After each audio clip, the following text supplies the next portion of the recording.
ओम श्री साईनाथाय नमः। कैसे हैं आप लोग? उम्मीद करती हूँ कि बहुत अच्छे होंगे और आज का दिन भी आपका बेहद बेहतरीन गया होगा। जिस प्रकार हम रोज़ सोने से पहले और उठने के बाद बाबा के 11 वचनों को पढ़ते हैं, मुझे लगता है कुछ भक्तों की आदत भी बन गई होगी और जिनकी नहीं बनी धीरे धीरे बन जाएगी। अब सवाल यहाँ पर कभी कभी ये आता है कि आखिर हम 11 वचन पढ़ते हैं तो हमें मिलता क्या है? हम बाबा की पूजा करते हैं तो हमें मिलता क्या है? कई बार क्या होता है कि बहुत सारे भक्तों के मन में एक सवाल होता है, मुझे लगता है हर किसी के मन में ये सवाल आया होगा कि बाबा, हम इतनी पूजा पाठ करते हैं, आपका नाम जाप करते हैं, आपके 11 वचन पढ़ते हैं, फिर भी हमारी ज़िंदगी में इतने दुख आते हैं कि हम परेशान हो जाते हैं। लेकिन मालिक, हम ये देखते हैं कि कभी कभी तो कुछ लोग पूजा पाठ भी नहीं करते, यहाँ तक कि भगवान के मंदिर भी नहीं जाते और भगवान को नमस्कार भी नहीं करते, और उनकी लाइफ में इतनी सारी खुशियाँ हैं कि वो हमसे ज़्यादा सुखी हैं, वो हमसे कहीं ज़्यादा अच्छे हैं। तो क्या हम जो पूजा पाठ कर रहे हैं वो व्यर्थ है? उसका कोई लाभ नहीं है? तो देखिए, ये आपके ही नहीं सबके मन में आया होगा ख्याल। कुछ लोग इससे ऊपर चले गए हैं, मतलब कि उन्होंने समझ लिया है, और कुछ लोग समझने में असमर्थ हैं और कुछ लोग समझ रहे हैं।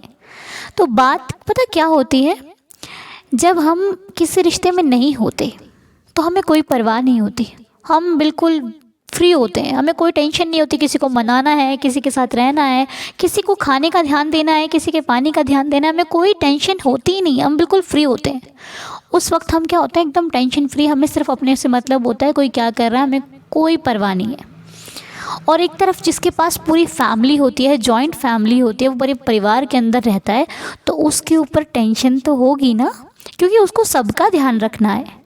घर के बड़े क्या कर रहे हैं, घर के छोटे क्या कर रहे हैं, घर के बड़ों ने खाना खाया कि नहीं खाया, घर के बड़ों ने कुछ किया कि नहीं किया, छोटे बच्चे क्या कर रहे हैं घर के, तो उसके ऊपर जिम्मेदारी होती है।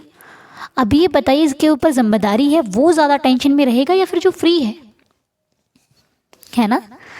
तो जिसके ऊपर जिम्मेदारी है, जिसके ऊपर परिवार है, उसे परिवार के बारे में सोचना पड़ेगा। और जिसके पास कुछ है ही नहीं, वो सोचेगा क्या भला, है ना? तो ये सारी बातें हैं, और हल इसका ये है कि हम बाबा की पूजा करते हैं तो वो हमारा परिवार हो जाता है, वो फिर भगवान नहीं रहता, वो हमारी फैमिली का मेंबर हो जाते हैं।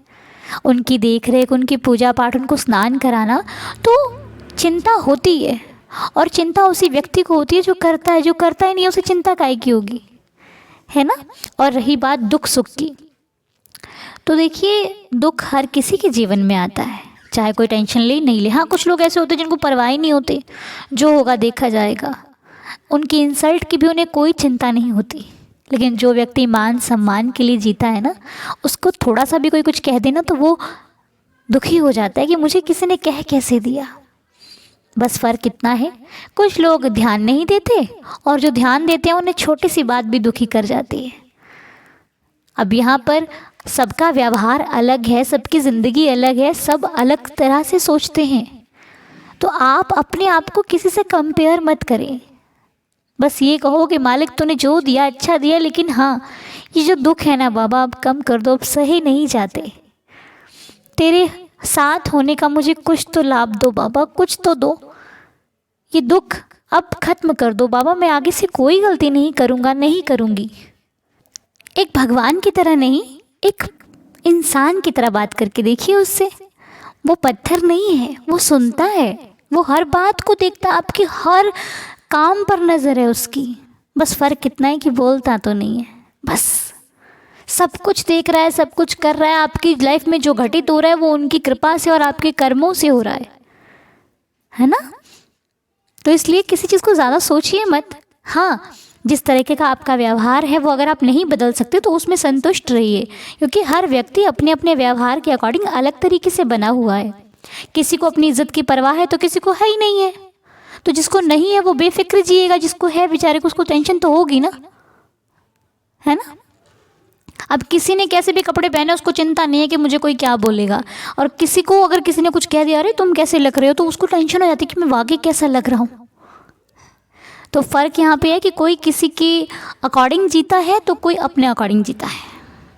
अब आपको ये सोचना है कि आपको किस प्रकार से जीना है, जैसे आप हैं वैसे अच्छे हैं, या फिर आपको अपने आप को बदलने की कोशिश करनी चाहिए।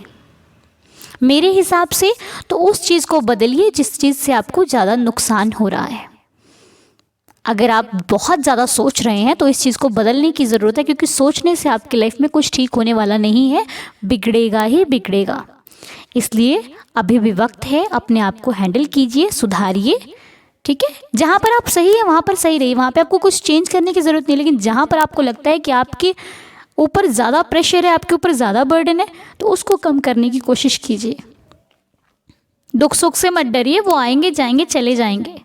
जब सुख नहीं रहता पास में तो दुख कहाँ से रहेगा, वो भी जाएगा, उसका भी टाइम आएगा, वो चला जाएगा। लेकिन परेशान होकर कुछ नहीं। ठीक है, तो ये बस मेरी थोड़ी सी दिल की बातें थी जो मैंने आपके साथ शेयर करी।